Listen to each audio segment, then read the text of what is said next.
I'm pleased to testify today in support of this subcommittee's important work to investigate the origin of COVID-19 that has resulted in the deaths of over 1 million Americans. From 2018 to 2021, I served as the 18th director of the Centers for Disease Control and Prevention during the Trump administration.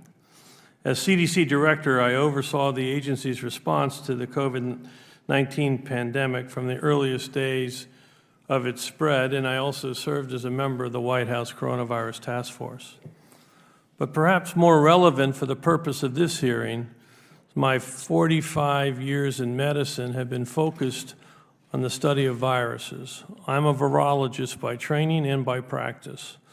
Prior to my time at CDC, I spent more than 20 years as a U.S. Army physician and medical researcher at the Walter Reed Army Institute of Research, where I served as the chief of the Department of Retroviral Research, and I worked in virology, immunology, clinical research at the forefront of AIDS epidemic and other viral threats.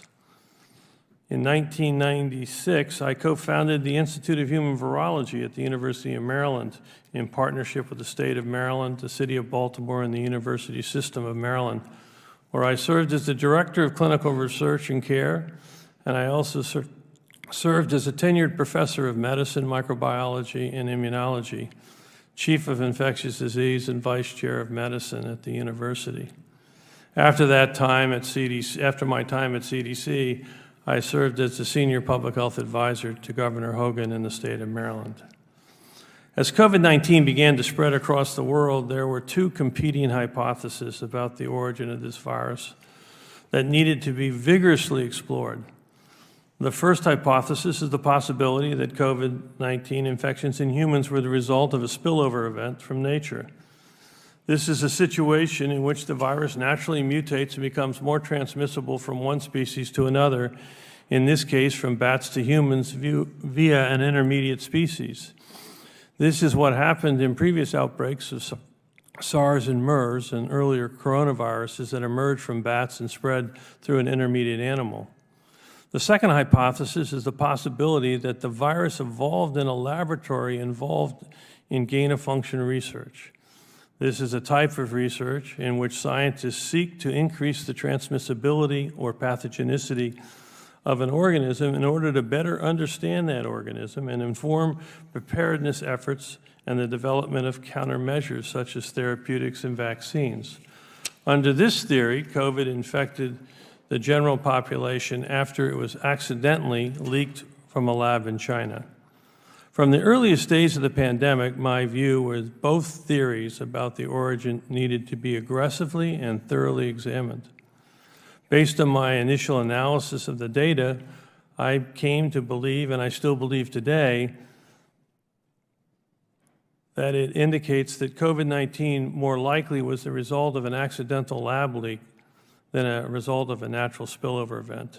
This conclusion is based primarily on the biology of the virus itself, including the rapid high infectivity for human-to-human transmission, which would then predict rapid evolution of new variants, as well as a number of other important factors, which also include the unusual actions in and around Wuhan in the fall of 2019, all of which I'm happy to discuss today. Even given the information that surfaced in the 3 years since the COVID-19 pandemic began, some have contended that there's really no point in investigating the origin of this virus. I strongly disagree. There is a global need to know what we are dealing with in COVID virus because it affects how we approach the problem to try to prevent the next pandemic. The understanding of the origin of COVID is critical to future science research, particularly as it affects ongoing ethical debate around gain-of-function research. Gain-of-function research has long been controversial within the scientific community. In my own opinion, COVID-19 pandemic presents a case study on the potential dangers of such research. While many believe that gain-of-function research is critical to get ahead of viruses by developing vaccines, in this case, I believe it was the exact opposite, unleashing a new virus to the world without any means of stopping it and resulting in the deaths of millions of people. Because of this, it's my opinion that we should call for a moratorium on gain-of-function research until we have a broader debate, and we come to a consensus at a community about the value of gain-of-function research. This debate should not be limited to the scientific community. If the decision is to continue with gain-of-function research, then it must be determined how and where to conduct that research in a safe, responsible, and effective way. I thank you for inviting me here today. As we explore this important topic, I look forward to answering your questions. Thank you.